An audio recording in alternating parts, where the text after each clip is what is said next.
Hi, and welcome to the fourth episode of Supy Talks podcast. Today, we're joined by Ziad Kamel.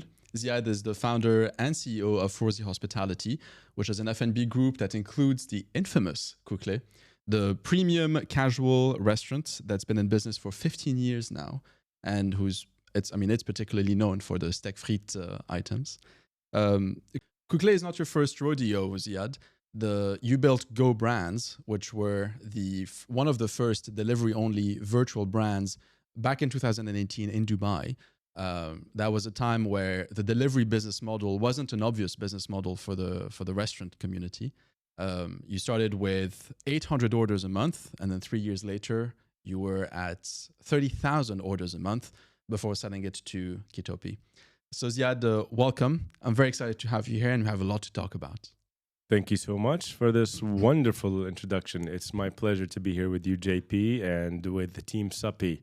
Thank you. I want to talk about something, Ziad, which is when I got on a phone call with you to tell you a little bit about the podcast and see if you'd be interested in joining, you asked me, have you been to Couqley recently? And I said, I haven't recently. To which you said, well, you must go, take a +1 and go experience the Couqley experience, which I did. And I want to say that I got a lot of answers to the question of how come Couqley has been in business for 15 years when Dubai sees a new concept coming up every other day and then closing up also every other day. Part of that is excellent food, obviously, but also great customer service. I'll tell you a little bit of, a couple of stories that happened during my experience. But I wanted to give you a shout out for that. It was a great experience and highly recommended. Thank you. Thank you for making it there. Yeah. It really is appreciated. Mm-hmm. More importantly, who was your +1 that you chose to take? It was a friend of mine, actually, who is very much a big foodie. And he's the first person that I thought of whenever you told me that. You invited me. I said, let's go. He was very happy. Fantastic. Did you have the steak frite? You know what? I'm actually ashamed to say that I've not chosen the steak frites, even though it's the iconic menu item. I went for the salmon tartare, which was delicious. Excellent choice. And then I went for the duck confit. Ooh, one of my favorites. It is one of my favorites, and to me, it's a menu item that I would judge a restaurant by. And my friend, he took the Caesar salad as an entry. And then he took the chicken, chicken frites, I think it was. Yeah, that's correct. And then we ended up with the mousse au chocolat, which was absolutely delicious.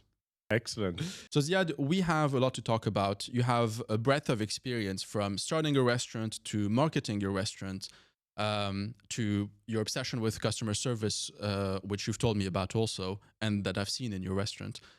So let's start with starting a restaurant in Dubai. A lot of our listeners are first-time F&B people. They want to launch their brand. They're excited about a specific recipe that they want to market. Let's talk about what you would have done differently if now was your first time launching a new restaurant in Dubai. Great question. First of all, I think we all know and we have to realize that Dubai is an extremely competitive environment for hospitality and restaurants specifically. As you mentioned before, there are openings happening almost on a daily basis and significant brands and chefs opening on at least a weekly basis. Everyone in the world who is something in hospitality or restaurant, whether you're a chef or a group or an owner, sees Dubai now as a requirement for expansion. It's no longer just Paris, New York, London, Hong Kong, Singapore. Dubai is on the map there now. It is the dining and culinary map of the world. This means that opening a restaurant here can be extremely rewarding emotionally and financially, or the complete opposite. It could be disastrous financially, and also to your mental health if it doesn't go well, like any business. Opening restaurants tend to have a lower barrier to entry than other industries because of the know-how and the investment needed, or the perception of those two things. And that's why it also tends to be a very crowded space. The truth is, only a very small minority of restaurants in any city, and this also applies to Dubai, end up being successful. And how is success defined? This is also very important, because it's one thing to have a restaurant that's the talk of town for 6 months or a year, versus having a restaurant that's been open for 5, 6, 10, 15 years that continues to be relevant and successful financially. So when I talk about success, I talk about long-term success, long-term customer base, long-term loyalty, and long-term profitability. In the end, we're a business. And if the business cannot remain to be profitable year after year, it will not survive. So that's the definition of success. Now, going back to your question, what I wish I knew when I moved here in 2014 before opening my first restaurant. Well, I think one of the learnings were, if you're successful in another country with your brand, with your restaurant, and you've done this before, and you know how to operate this kind of business, and you do have a track record, this will only get you so far in Dubai. The lessons learned and the brand equity built and your reputation that you may have built in another country does not automatically translate over to Dubai. Does this also apply to household names like La Petite Maison, for example? That's right. It does. There are many cases of international chefs, superstar chefs, that have opened restaurants here, and the restaurants have failed. Why?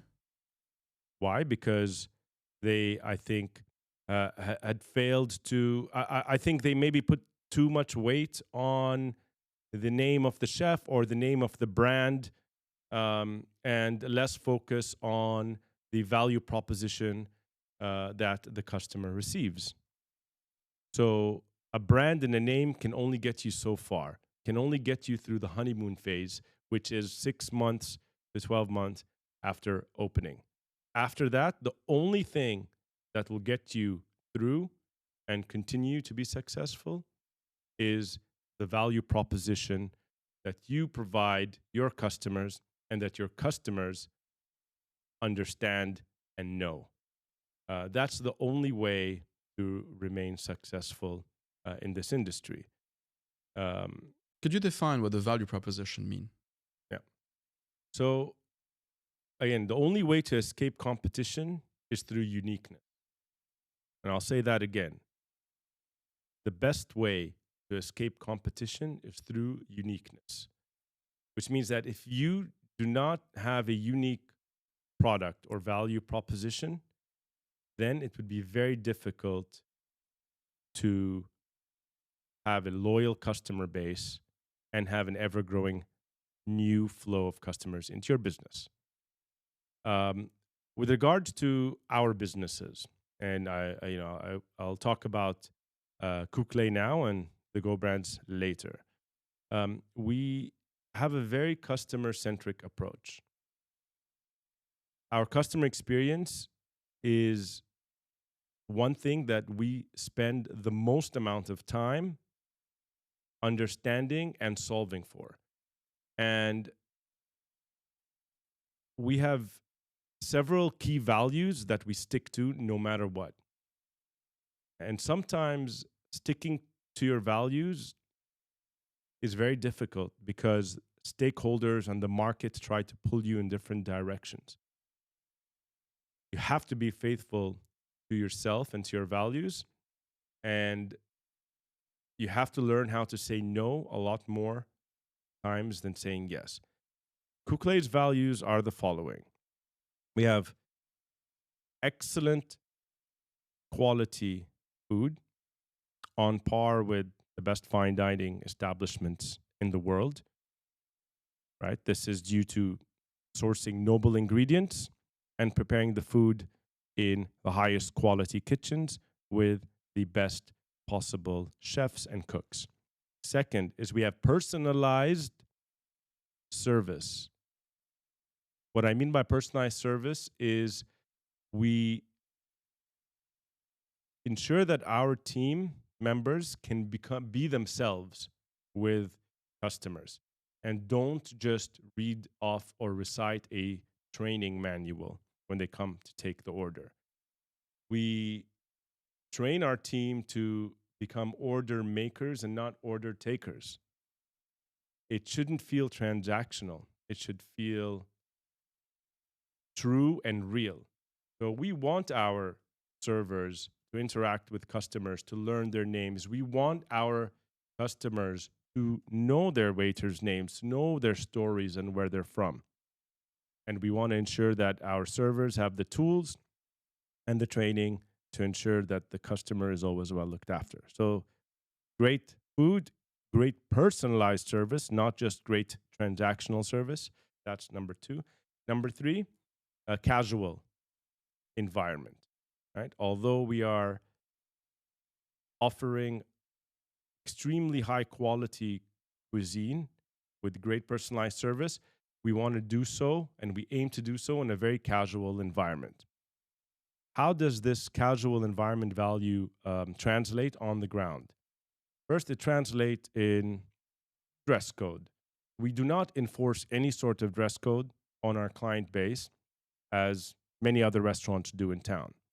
We believe that this is an integral part of being casual. You want to show up in shorts and flip-flops? You can do so. You know, it's up to you to decide how you want to be perceived on that night.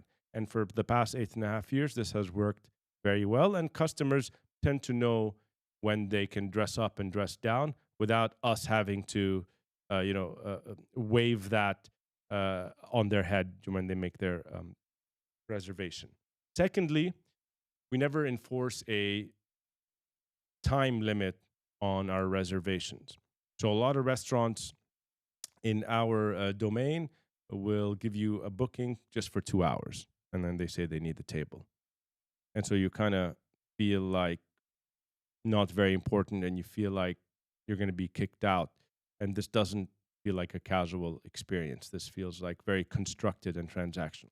We'll never enforce that upon our customers. So, and lastly, our pricing. Our pricing is extremely value driven, with the quality of the food and the service. And in a beautifully designed restaurant, our average check price at Couqley, including alcoholic beverages, is around 252 dirhams a person. And this is significantly lower than any other restaurant that serves the same sort of level as Couqley. And when you put all of these things together, our value proposition comes to life, and all of these things firing at the same time, I think, create the ingredients and creates the recipe of success for Couqley. And I would like to add that, Couqley, everything we do has to be timeless, right? And has to be an instant classic. We aren't the trendiest restaurant in town, and we're far from that. And that's because we don't want to be trendy. We want to be timeless. We want to be honest. And we want to be consistent. So that means in Couqley, on one table, you will find 3 generations on the same table. You'll find people our age with their children and their parents visiting from out of town, all enjoying the restaurant at the same time. this may not be the same for other restaurants in our category where you can take your kids and your parents, because fine dining maybe won't allow, the ambience won't allow. It's not casual enough to bring your kids. Will make a mess and run around. Or bring your parents. So that means that we have 3 generations in the restaurant at any given time. And that means that we are able to target you, the same person, and solve your different lifestyle problems when it comes to dining. So we're a place that you can bring your kids on the weekend and have a glass of wine, have a great meal. We have a kids area in JLT. We put on entertainment, which is very different than other restaurants in our category. We work with the best of the best, like Magic Phil, who is the best known magician in town. We work with Mr. AD as well, who is an adult magician and also puts on shows for kids. At the same time, you and your plus one, or you and your partner who have brought your kids over on Sunday, can also come for date night, because the restaurant is romantic as well. You may come for our Steak Frites Mondays, which is one of the best nights in town with a great value proposition. I mean, where else can you get for $3.49 a dinner for 2 that includes 2 steak frites, a whole bottle of wine, and a dessert? Right? It doesn't exist. Those same couple, the woman may come out with her friends for ladies' nights on Thursday. The man might come out with his work group for lunch or dinner or an event. And the couple may also choose to celebrate birthdays and friends at Couqley, because we also have amazing group packages that are pocket friendly and that deliver value and great fun times. I think putting all of these things together, and I know I've said a lot, adds some of the personality of our brand and how it is perceived. And I've just been trying to break it down and articulate that it isn't any one thing that we do that makes us who we are. It's firing on all fronts and always remaining faithful to who we are. Great food, personalized service, affordable, casual, and friendly. That's who we are. So if I had to summarize that, Ziad, what you're saying is if you want to survive in this business, you have to start with a strong value proposition and have values under that foundation to keep that value proposition alive. I have several questions related to this, which is one, the F&B business is a really tough business, and the kind of people who get into it are perseverant, determined, strong. Does that mean that they are coming with a value proposition, but it's not the right one, and that's why it's going down? Or do they not understand what the value proposition is, and they just take their favorite grandmother recipe and then think that everybody's going to love it because they love it, and that's how they launch their business?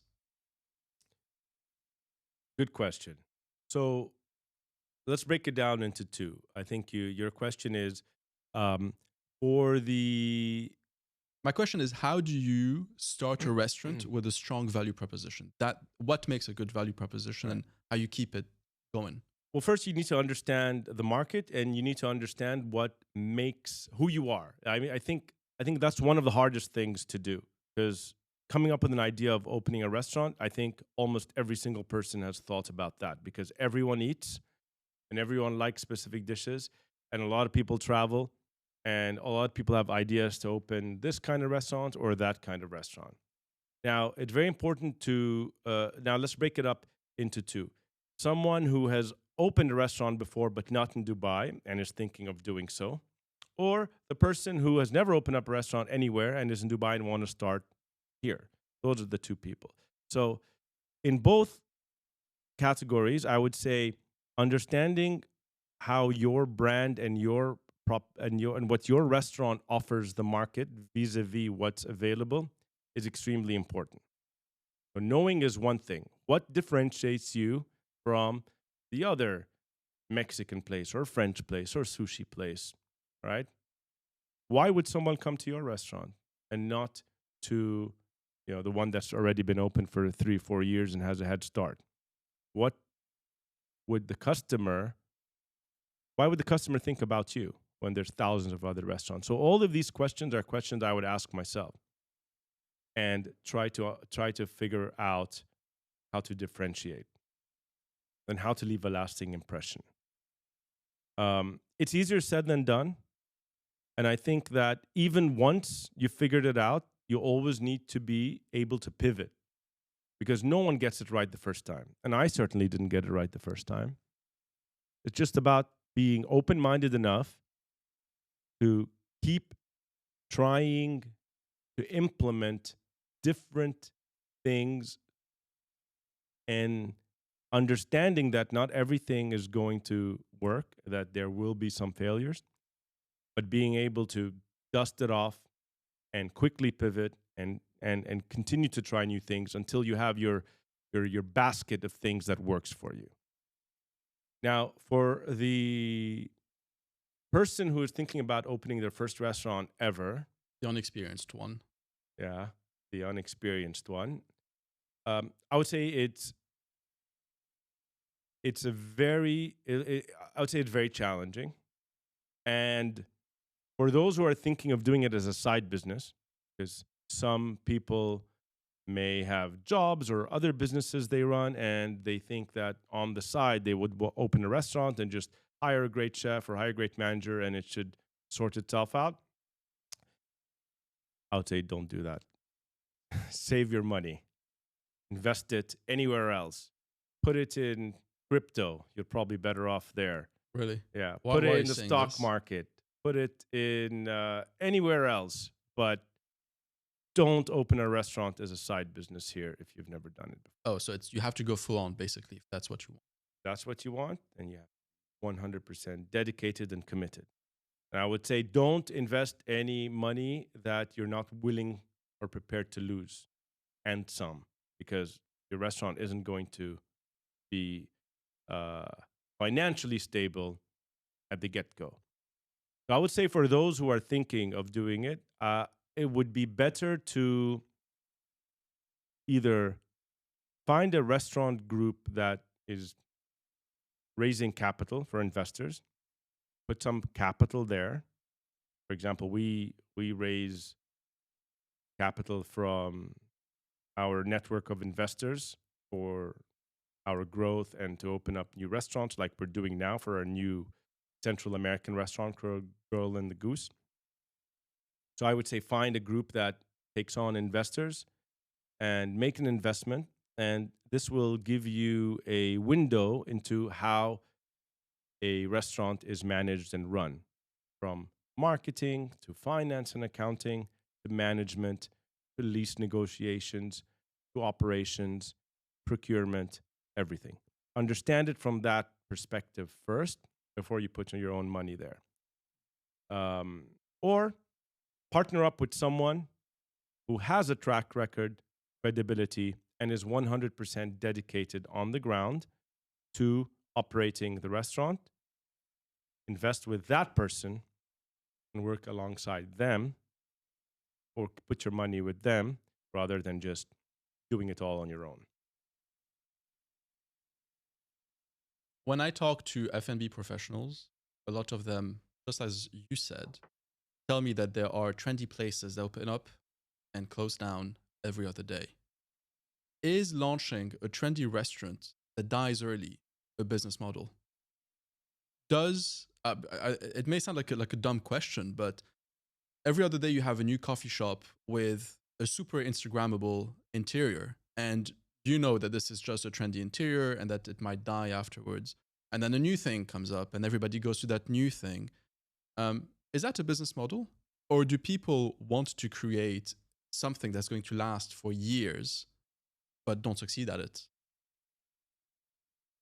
Another good question. So I think business strategy of opening trendy venues is not a sound business model. I'm not saying that there haven't been success cases where trendy businesses end up becoming long-term businesses. What I'm saying is that opening up a restaurant or a cafe with being trendy as one of your biggest competitive points, I don't think that's a good idea, because some trends stick, some trends don't. Competition can copy trends quite easily, and customers can see right through it. You go to the most beautifully designed cafe or restaurant that is super Instagrammable, and then you have a meal, and nothing about the service experience or the meal stuck with you. I think you would have already just gotten what you came for, which is that picture, and that's it. And I don't think you'll go back again. You'll move on to the next trendy outlet and get that picture there, and so on and so forth. For a long-term business, it needs to be a lot more than trend. There needs to be substance behind that trend. I agree. I want to finish with this question when it comes to starting a restaurant in Dubai, to move on to another topic. How do you choose your interior and the look and feel? Is it based on personal taste? Is it research based? Is it did you seek out F&B consultants or interior designers for that? What was your process to build Couqley specifically? Well, the process to build Couqley, and the same process that we are now using to build our new restaurant, Girl and the Goose, is it all starts from the concept, right? What is the concept? What do we want people to feel when they enter the space? And how does that feeling or that design integrate and align with our concept, our DNA, our personality, and our strategy? So sorry to interrupt here, Ziad, but is this mindset applied to your first ever location for a new business, or are you talking about adapting a second location based on what you've already built elsewhere? Both, because a design that may work in one part of the city may not work in another part of the city, right? It could be the same restaurant, but different design. You need to really know your customer, and you need to solve for your customer. So if that means adapting designs, then that's what you have to do, as long as the DNA remains the same. I'll give you a quick analogy. You're the same person, whether you're dressed up in a suit and going to a formal event, or you're dressed in a cool Supy t-shirt and talking to me here. Your DNA is the same. Your values are the same. Your personality is the same. But your look is maybe different in these two different environments. The same thing goes when designing restaurants. And we need to make sure that the design of the restaurant, first of all, meets our operational requirements in order for us to be able to provide a very consistent and solid service. So here you're talking about where the bar is and how it works with the movement of the waiters and the customers. Not just the bar, the kitchen. Every restaurant starts with kitchen design, and then the front of house is designed after the kitchen. Hold on, for the kitchen, we're talking about specifically an operational design. Where does the oven go? Where the table goes? When you talk about the front of house, are you talking about the color of the table, or are you talking about where the table goes? Both. Yeah. What materials are used, the lighting, color and shape and size of the tables, the quality of the tables. How do you choose that? We choose it. It's a long process. It's a mix between art, experience, and science. Define that. For example, you go to one of our restaurants, you'll never find a wobbly table. We know that wobbly tables are extremely annoying for the customer experience. So imagine you're dining at a restaurant and you're about to pay 500 or 600 dirhams per person, but your table has been wobbly the whole time. It really diminishes from that experience. So, over the course of the years, we found a solution. We found a table-based provider that has hydraulics built in, and this means that none of our tables will wobble, right? So that's where the science and the experience comes in. Now, where the tables are placed, what shape they are, what size they are.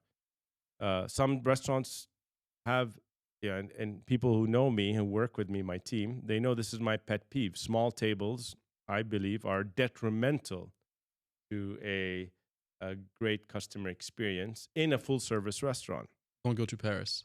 I just flew back from Paris this weekend, and I couldn't tell you how claustrophobic I felt in the restaurant.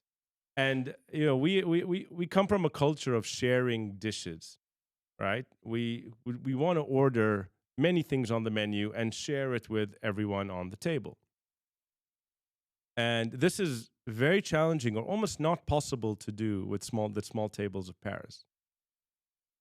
So again, if the concept is built to be a social concept where you and your friends can come, or we want you to try different items on the menu, then we need to ensure that the table is big enough to hold, 4 dishes or 2 at the same time, and a drink, and your glassware, and your salt shakers, and your cutlery and crockeries. And so then this becomes very scientific. How big is too big? The bigger the table, the less it covers. So so now we have our exact dimensions that are ideal for our concepts, or square, or rectangular, or round, or oval tables. Is that intellectual property, or is it based on best practices in the industry? I would say it's based on what we believe works best for the customer experience, and there's always a range, and it's always related to the restaurant itself. I would have to say, though, in Dubai they pretty much value space, and they do provide larger tables, which is a great thing for hospitality here. So when it comes to design, this is how we do it. And then we work with great designers. So we have great kitchen designers who are essential to ensure that the restaurant can pump out consistently high quality dishes, whether we have 50 covers or 500 covers in the day. And this means that we look at all the details of where to place the equipment and how the flow in the back of house is, and where the storage is, and where the pass is, and how many people are going to work there. So all of this is solved in the design stage. And then the front of house, we've been working with an incredible artist and designer named Anna De Castro. She designed our latest Couqley downtown restaurant that you visited. And we are working with her again to design Grand Le Goose. And her incredible artistic flair and experience can be seen and felt in the restaurant. So what we do is we kind of marry the artistic creativity with the science and experience in order to create spaces that feel good and spaces that feel good to work in as well. And so, yes, finding the right designer is very important. But more importantly is knowing what you want. Because if you let the designer choose everything, then you might not. What's a feeling that you insist on having your customers feel whenever they go into your restaurant? And how do you apply this as a design decision? So our mission is to make customers fall in love with us, make them happy. How do you do that with the design decision? When you come into one of our restaurants, we want you to feel happy and comfortable. So first of all, the seating needs to be comfortable. You need to be able to sit there for several hours and enjoy yourself. The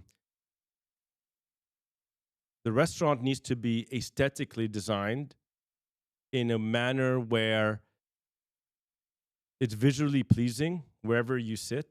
There's always something new to look at. There's always something great to admire, whether it's the artwork that we select piece by piece and hang in the restaurant, whether it's the big giant golden rooster that we have hung above the bar in Couqley downtown, or whether it's the different colors and textures of the furniture, off the floor. It's the lighting needs to be comfortable. Again, one of my pet peeves is lighting. I really don't like sitting in a restaurant with spotlights shining in my eyes. I think it's blinding and it takes away from the experience. I like indirect lighting, and I think that creating a warm environment requires a focus on lighting, on great acoustics. This is something we have struggled with. Our restaurants are very loud, but we learn as we go.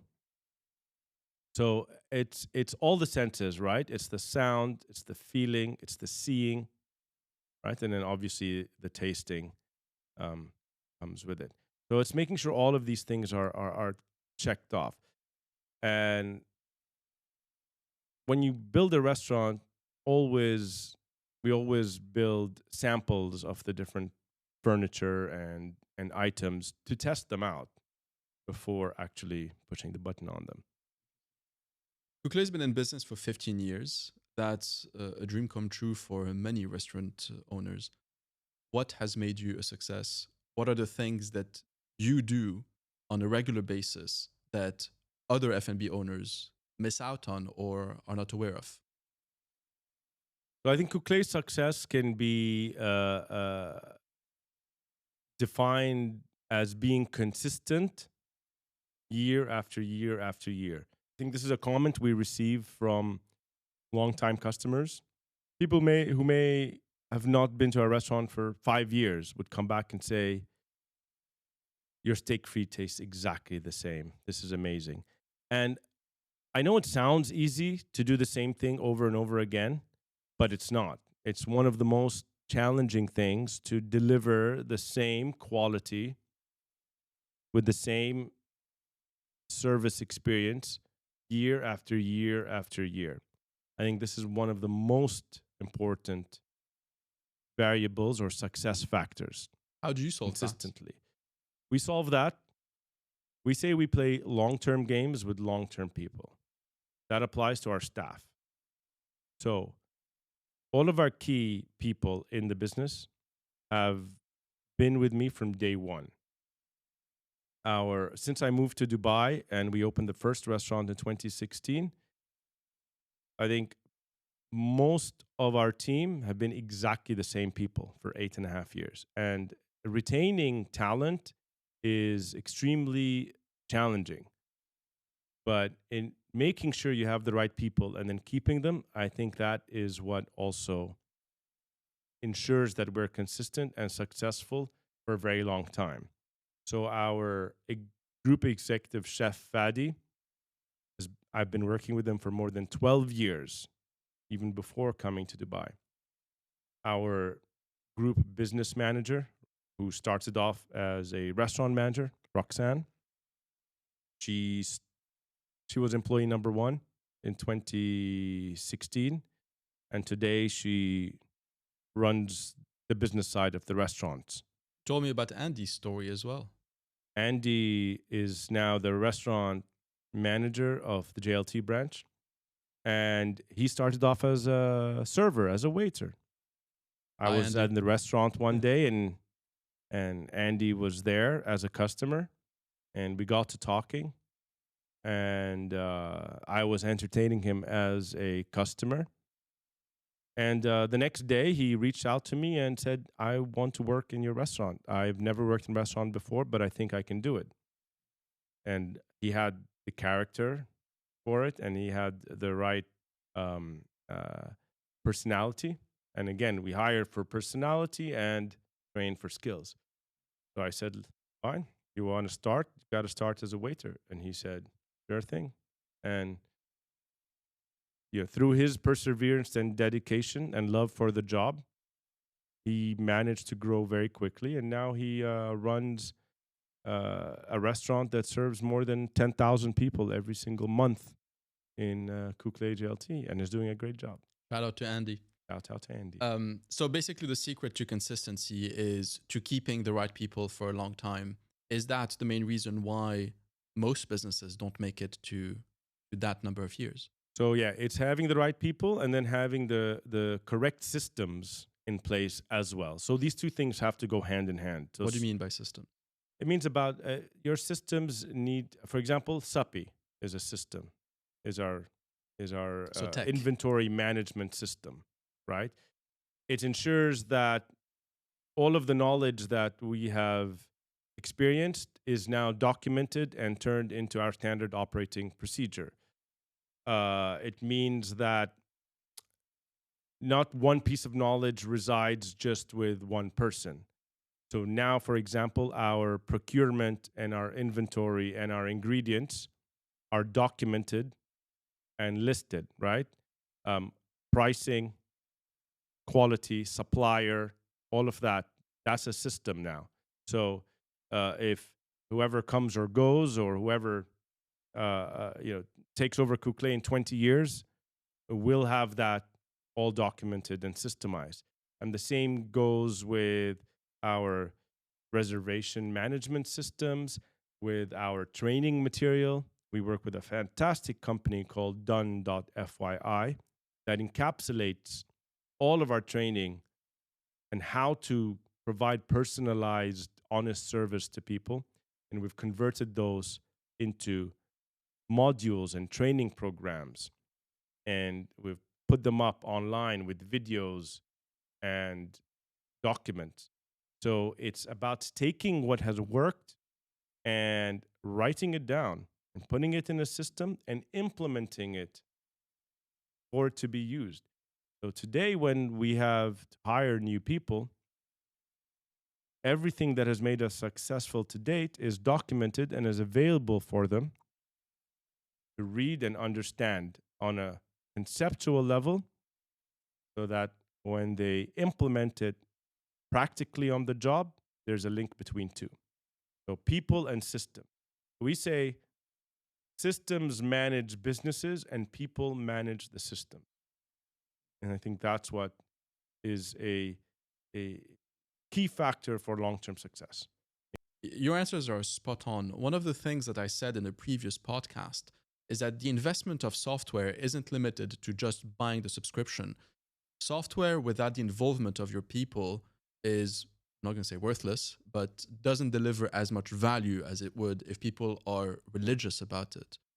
And yet, that's a very difficult value in a culture to install amongst your people. How do you turn that into a culture, documentation? Again, a great question. And you're spot on as well. You can have the best tools in your toolbox, but if you don't use them, then they're pointless having them. It's just a badge. I think that any business needs to have heavy involvement from the key owners or the key drivers. I'm heavily involved in all aspects of the business. I don't think any job in my business is too small or big for me. Even like solving paper dispensers in toilets, right? I get involved in ensuring that we've looked at every possible way and we picked the best one. And culture starts from the top and goes down.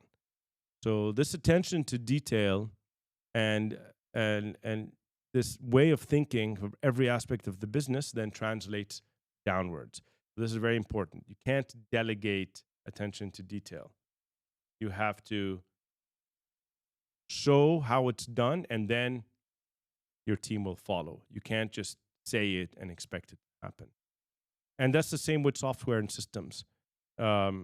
It's very challenging and painful to implement a new system or software solution into the company, because that means extra work for everyone involved. That means replacing what the team are comfortable with and have been used to for many years and telling them, nope, we're going to scrap that. It doesn't work anymore. First, you have to sell it internally. And if you don't sell it internally, it will never be used. So first, as a business owner, you have to understand why a new system is going to be of value added. Your first customers are your team. You have to be able to sell it to them.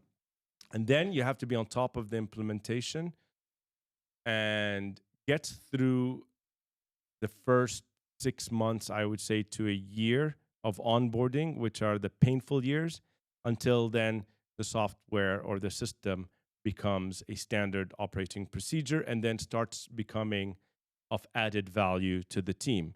So it starts off with, we're spending more time than we should on this or than we used to on this particular task. And that will remain for 6 to 12 months. And the team might be frustrated and saying, why do we have to do this?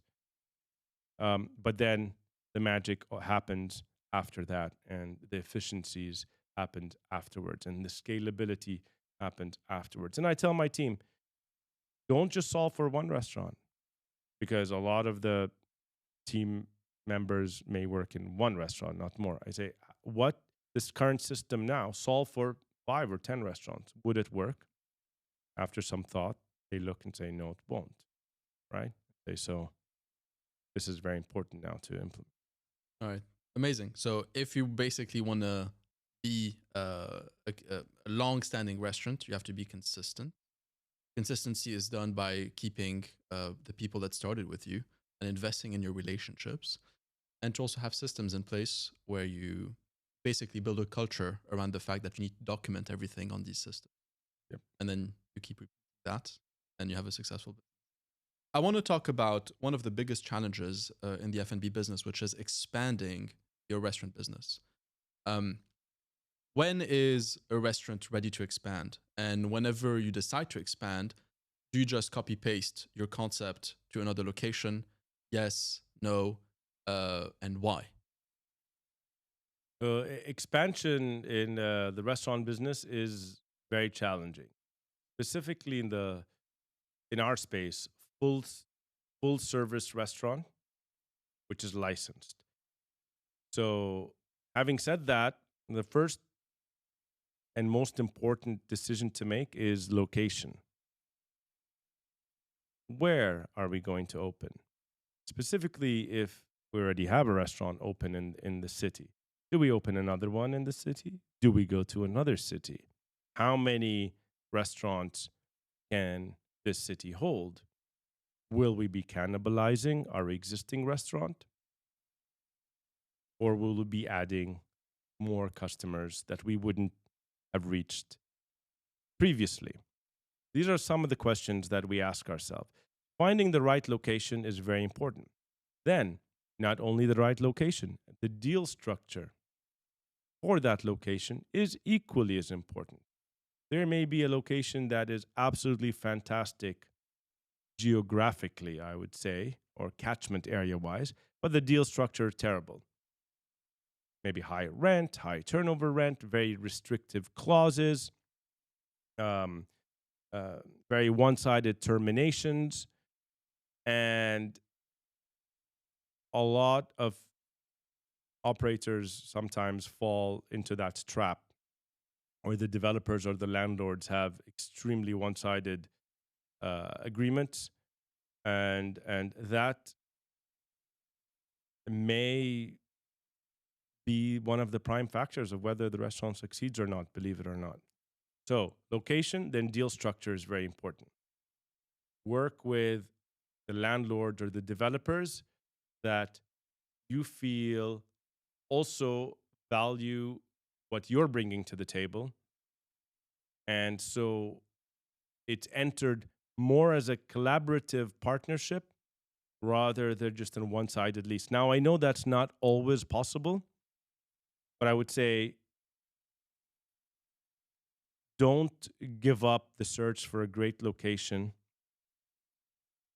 and don't settle for something that might be a bit not in your favor. So, location, deal structure. Now, thirdly is obviously catchment area. Sorry? Catchment area. What does that mean? That means you put a pin on the location where you're thinking of opening, and you look at a, let's say, 15 minutes drive to your restaurant, or a 10-minute walk when the weather is good. And then you look at who is in that radius. What businesses are there? What maybe touristic attractions are there? Hotels. What other restaurant and competition is there? You're basically assessing your demographic. Your demographic, yeah. You assess it based on the catchment area. Dubai now is a big city, and there are many options. So there's no need for a customer to drive across the city to a restaurant, unless there's a specific event going on there. They'll tend to search what's good and close. You have to understand who are your customers within that catchment area, and will your product or brand be attractive to them? What is the footfall? What is the purchasing power? What is the demographic? What is the delivery zone? Because also delivery is important. And how can our location also add to our competitive edge or our uniqueness? Does it have an outdoor terrace? Is it on a top floor? Is it on the ground floor? How is the access? Does it have parking? Does it have valet? So all of these things come into play when thinking about a location. So this is about finding location, but when do you think a restaurant is ready to expand? What are the signs that you're looking for that say, you know what, let's go for another location and expand that business? I would say a minimum 2 or 3 years of proven operation. And by proven operation, I mean profitable P&L. So the restaurant has to be profitable for 2 or 3 years. It needs to have had enough time to get over the honeymoon phase, which is the new trendy restaurant in town or the new thing in town. It shouldn't be new anymore. It should be, oh, that place has been around for a while, but people still go there and it still has waiting lists and there's always busy, and it become part of a community and it become top of mind for customers. So once you've achieved that for 2 or 3 years and the restaurant is profitable and customers do like it and you have great rating and great team and a good infrastructure, that's the right time to start thinking about a second branch. What's a typical mistake that people make the second location crash that they should avoid? I think expanding the second location too quickly after the first is maybe a mistake if we're not ready, because operating 2 restaurants isn't double the work, it's like triple the work. Ensuring consistency between both restaurants is easier said than done. Building the same value proposition and experience in 2 restaurants is also more difficult to implement than said. So I think expanding too quickly is one, and 2, assuming that a copy paste what works in the first one will work in the second also is a big watch out. So you have to not assume that anything will be the same, but you have to work to ensure it is. All right, amazing. Let's try to, because we don't have a lot of time, so I'm going to move into something that I called fireside questions. And I'll ask you questions, just try to answer them as fast as possible. First of all, how do you market Couqley? What's your marketing strategy, if you're able to define it in 1 minute? The best marketing strategy is word of mouth, bar none. That is the marketing strategy. Create excellent experiences to a point where our customers talk about our restaurant and think about the restaurant and bring their friends, family, colleagues to our restaurant. Generating an experience that creates word of mouth is our marketing strategy. Amazing. And offers. You also do the offers. So the Steak Frites Monday and then the Oh La La Ladies Night. Those are events. tactical. They're Yeah. definitely add to our value proposition, which is great food at affordable prices with great service. But the city is filled with way better offers and discounts. We don't discounts. We just do promo nights. You'll never see a discount in Couqley. And the reason you'll never see a discount in Couqley is that we don't believe in discounts, because discounts can be replicated, and it's the surest way and surest, fastest path to zero. We have to offer value every single time to every single customer without discounts, and that is what brings people back. Awesome. Steak Frites, how did it appear on your menu? What made it iconic? It appeared on our menu on our very first restaurant in 2009. And we were doing the tasting with the chef at the time. And it was one of the items that was presented to us. And we instantly felt that it would be a great hit because it addresses our primal needs. The excellent cut of steak, tender, incredible sauce made with creme fraiche, French fries, and a salad, and sauce so delicious that you would want to wipe the plate clean with your bread. I think all of these elements that came together created this dish, and that feeling I had eating my first steak frite during the tasting in 2009 is still with me today, and I'm very happy to see customers absolutely love this. I want you to tell me that story that Boulos, who is one of your staff member that works at Couqley, when I had lunch there, I asked him a couple of questions. Couqley is obsessed with customer service, so are you, obviously. Can you tell me that story of that customer who one day left you a negative review and then you went after them? I'll stop here. I want you to tell the story. Well, look, Couqley is the number one ranked restaurant on TripAdvisor in Dubai. We're usually between number 1 and 2. I think we hit number 1 again. But we've been like that for quite a few years because we take customer feedback very seriously. And I've been running Couqley since 2009. And to this day, in real time, every single review that's posted online on TripAdvisor or Google, I receive on my phone, and it's the only notifications I get on my phone. I don't even have notifications on for WhatsApp. And this is very, very important to manage the reputation of the restaurant and to understand when a customer had a negative experience so that we can solve it immediately. And I can be, as the owner, aware of that negative experience and get involved if I need to. So one day in Dubai, I think it was around 2018, I received a 1-star review on TripAdvisor. And I immediately read it, and the person went on to describe why it wasn't a good lunch experience. I forget the content, but there were delays and a mistake, and mistakes happen. And he was very unsatisfied, and I think he took it out on TripAdvisor, and I needed to take action really quick because sometimes mistakes happen, but it's how you handle them that's more important.